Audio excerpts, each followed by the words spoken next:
Hello everyone. सो हम आज start कर रहे हैं एक्सरसाइज 2.1। इससे पहले आप प्रीवियस वीडियो में इंट्रोडक्शन देख सकते हैं पॉलिनॉमियल्स का, और इस वीडियो में हम एक्सरसाइज 2.1 को सॉल्व करेंगे। तो हमारा पहला क्वेश्चन क्या है, इसमें पूछा है which of the following expression are polynomials. तो जितने भी एक्सप्रेशन हमें दिए हुए हैं उन्हें हमें बताना है कि वो एक पॉलिनॉमियल हैं या नहीं है, और हैं या नहीं है उसके लिए हमें रीजंस देना है कि क्यों है और क्यों नहीं है। तो पहला क्वेश्चन क्या है हमारा, 4x² - 3x + 7, और हमें ये भी बताना है कि वन वेरिएबल में होने चाहिए, यानी कि वेरिएबल जो है एक ही होना चाहिए, टू वेरिएबल नहीं होने चाहिए। टू वेरिएबल का क्या मतलब है कि x y दो वेरिएबल्स दिए हो, या 3 वेरिएबल्स दिए हो, या उससे ज़्यादा वेरिएबल्स दिए हो, तो एक ही वेरिएबल होना चाहिए, x होना चाहिए या y होना चाहिए, कोई भी वेरिएबल हो वो एक ही हो। तो पहला क्या है हमारा, 4x² - 3x + 7, ये एक वेरिएबल वन वेरिएबल में है या नहीं है, क्योंकि यहाँ पे x, ये भी x, ये x, ये x⁻0 which is also x। तो वेरिएबल तो हमें पता चल गया कि एक ही वन वेरिएबल में है। अब ये पॉलिनॉमियल है या नहीं है, तो उसके लिए हम क्या देखते हैं, एक्सपोनेंट देखते हैं, जो डिग्री है वो देखते हैं, पावर्स की वैल्यू।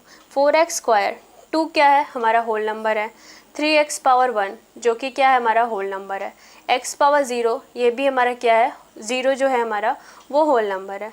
तो जो पावर में वैल्यू होनी चाहिए वो होल नंबर होनी चाहिए, और वन वेरिएबल में तो ये दिए हुआ है x सारे वन वेरिएबल में। तो पहला क्या होगा हमारा answer, yes it is polynomial in one variable x। हमें बताना होगा कि किस वेरिएबल में। अभी दूसरा क्वेश्चन क्या है हमारा, y² + √2। वेरिएबल कितने हैं हमारे, एक ही वेरिएबल है y², यहाँ पे क्या है 0। तो ये हमारा क्या हो गया, ये भी एक वन वेरिएबल में है, और ये पॉलिनॉमियल है या नहीं है। तो इसमें हम देखेंगे y², 2 क्या है हमारा, 2 एक होल नंबर है। तो अगेन हम दूसरी का आंसर लिख देंगे, it is a polynomial in one variable, यहाँ x की जगह y लिखेंगे क्योंकि ये कौन सा वेरिएबल, वन वेरिएबल है y। तीसरा इक्वेशन क्या है, एक्सप्रेशन 3√t + t√2। अब इसमें हमें बताना है कि ये एक पॉलिनॉमियल है या नहीं है। तो 3t को क्या लिखते हैं, 1/2 + t√2। ये जो t का पावर है हमें पता है कि वो एक होल नंबर होनी चाहिए, जो n की वैल्यू होती है, एक्सपोनेंट्स जो होते हैं उनकी वैल्यू क्या होनी चाहिए, एक होल नंबर होनी चाहिए। 1/2 एक होल नंबर है, नहीं है। होल नंबर्स क्या में क्या क्या इंक्लूड होते हैं, 0 से लेके इनफाइनाइट तक के नंबर्स, वो हमारे होल नंबर्स होते हैं। 1/2 एक होल नंबर नहीं है, तो ये क्या होगा हमारा, ये एक पॉलिनॉमियल नहीं है। तो आंसर क्या लिखेंगे हम, it is not a polynomial in one variable because the power of t is not a whole number। उसके बाद हमारा चौथा एक्सप्रेशन क्या है, y + 2/y। अभी इसको हम सिंप्लीफाई करके कैसे लिख सकते हैं, y + 2, और ये हो जाएगा y - 1, इस फॉर्म में लिखेंगे सिंप्लीफाई करने के बाद। अब हम देखेंगे यहाँ पे y⁻1 which is 1 is a whole number, but यहाँ पे 2y⁻−1, क्या -1 एक होल नंबर है, तो नहीं है, क्योंकि होल नंबर्स 0 से लेके इनफाइनाइट तक ही होते हैं, -1 एक होल नंबर नहीं है। तो हम लिखेंगे no it is not a polynomial in one variable,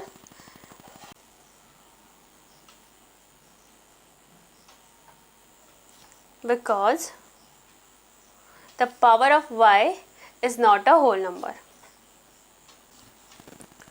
फिर उसके बाद अगला एक्सप्रेशन क्या है हमारा, x⁻10 y³ + t⁻15 50।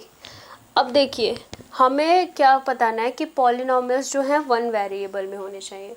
तो क्या इस एक्सप्रेशन में एक वेरिएबल यूज़ हुआ है, नहीं, इसमें क्या 3 डिफरेंट वेरिएबल्स यूज़ हुए हैं। तो क्या ये पॉलिनॉमियल इन वन वेरिएबल है, नहीं, ये पॉलिनॉमियल तो हैं, बिकॉज 10, 3, 15, ये सब क्या है, एक होल नंबर है, बट ये वन वेरिएबल में नहीं है, तो ये एक, तो इसका आंसर हम लोग क्या लिखेंगे, it is not a polynomial in one variable because it have more than one variable। तो फर्स्ट क्वेश्चन हो गया हमारा। दूसरा क्वेश्चन हम देखते हैं। सो दूसरा क्वेश्चन है हमारा, right the coefficient of x square in each of the following.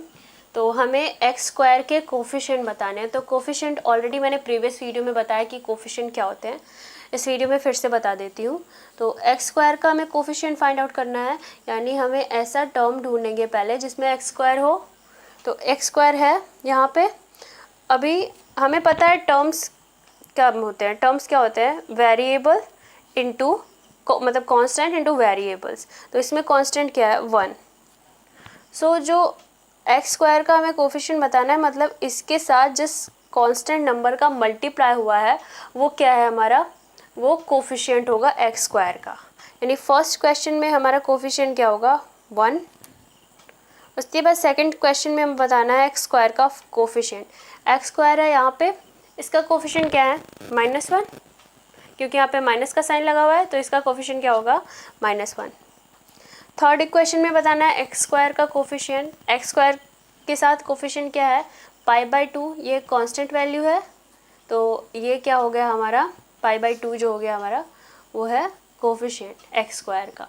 Fourth equation में पूछा है कि √2x - 1, इसमें हमें बताना है एक्स स्क्वायर का कोफिशिएंट। तो यहाँ पे एक्स स्क्वायर इस एक्सप्रेशन में प्रेजेंट ही नहीं है, तो इसमें जो एक्स स्क्वायर का हम कोफिशिएंट लिखेंगे वो 0, क्योंकि एक्स स्क्वायर इसमें प्रेजेंट नहीं है। तो फोर्थ क्वेश्चन है हमारा, right the degree of each of the following polynomials. हमें डिग्री बतानी है पॉलिनोमियल्स की। तो डिग्री कैसे बताते हैं, डिग्री बताने के लिए हम ऐसा वेरिएबल ढूंढते हैं उस एक्सप्रेशन में, उस पॉलिनोमियल में जिसकी पावर सबसे ज़्यादा हो, हाईएस्ट पावर का वेरिएबल। तो पहले फर्स्ट क्वेश्चन में क्या लिखा हुआ है, 5x³ + 4x² + 7x। इसमें हाईएस्ट पावर वेरिएबल कौन सा है, इसमें पावर 1 है, 2 है, 3 है, तो हाईएस्ट कौन सा है, 3। तो इसकी डिग्री क्या हो जाएगी, फर्स्ट इक्वेशन की हमारी डिग्री हो जाएगी 3। इसके बाद सेकंड क्या है, सेकंड हमारा दिया हुआ है 4 - y²।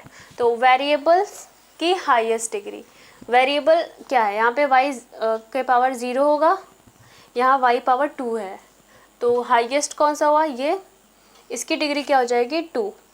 थर्ड इक्वेशन हमारा 5t - √7। t पावर यहाँ पे 1 है, यहाँ पे t 0 होगा, मतलब पावर। और तो इसमें हमारा हाईएस्ट जो वेरिएबल है हाईएस्ट पावर का, वो t पावर 1, यानी कि जो हमारा डिग्री होगा वो होगा 1। फोर्थ में जो डिग्री होगी वो हमें किसकी डिग्री जाननी होती है, वेरिएबल की। इसमें कोई वेरिएबल है नहीं है, तो क्या हो जाएगा, 0। अगला क्वेश्चन है फिफ्थ क्वेश्चन, जिसमें हमें बताना है, क्लासीफाई करना है कि जो पॉलिनोमियल्स दिए हैं वो लीनियर हैं, क्वाड्रेटिक हैं या क्यूबिक हैं। तो इसको बताने से पहले हम समझ लेंगे कि लीनियर पॉलिनोमियल्स क्या होते हैं, क्वाड्रेटिक एंड क्यूबिक पॉलिनोमियल। तो ax + b लीनियर पॉलिनोमियल्स हैं। इसका क्या मतलब है, ए बी क्या है, ए बी कॉन्स्टेंट्स हैं, और जो x है वो वेरिएबल है। इसका हमने पावर देखा कितना है, एक्सपोनेंट की पावर कितना है, 1 है। यानी कि लीनियर पॉलिनोमियल्स वो होते हैं जिसमें जो वेरिएबल्स दिए हों उनकी पावर क्या हो, जो हाईएस्ट पावर हो वो 1 हो, वो क्या होगा, लीनियर। और क्वाड्रेटिक में क्या होगा, जो हाईएस्ट पावर हो वेरिएबल की वो 2 होनी चाहिए। इस फॉर्म में ax² + bx + c, a b c क्या है, वो कॉन्स्टेंट्स हैं। क्यूबिक में क्या होगा, हाईएस्ट पावर वेरिएबल्स की वो कितनी होनी चाहिए, 3 होनी चाहिए। तो इक्वेशन किस फॉर्म में लिखा होता है, ax³ + bx² + cx + d, a b c d क्या है जो हमारे, वो हैं कांस्टेंट। ये हमारे क्वेश्चंस दिए हुए हैं, इसको बताना है कि ये लीनियर, क्वाड्रेटिक या क्यूबिक कौन से टाइप के पॉलिनोमियल्स हैं। तो ये x² + x, हाईएस्ट डिग्री कौन सी है, x², तो ये क्या हो जाएगा हमारा क्वाड्रेटिक पॉलिनोमियल। सेकंड हमारा दिया हुआ है y + y² + 4। तो हाईएस्ट डिग्री किसकी, वेरिएबल की क्या है, y² यानी 2, ये भी हमारा हो गया क्वाड्रेटिक पॉलिनोमियल। ये हमारा है 1+x, इसमें वेरिएबल का पावर कितना है 1, तो ये क्या हो गया हमारा लीनियर। उसके बाद ये फोर्थ दिया हुआ है 7x³, तो क्यूब यानी क्यूबिक में क्या होता है ax³ + bx² + cx, highest power जो वेरिएबल की होनी चाहिए वो 3 होनी चाहिए, तो ये हो गया हमारा cubic polynomial. So next video में हम अगला चैप्टर सॉल्व करेंगे।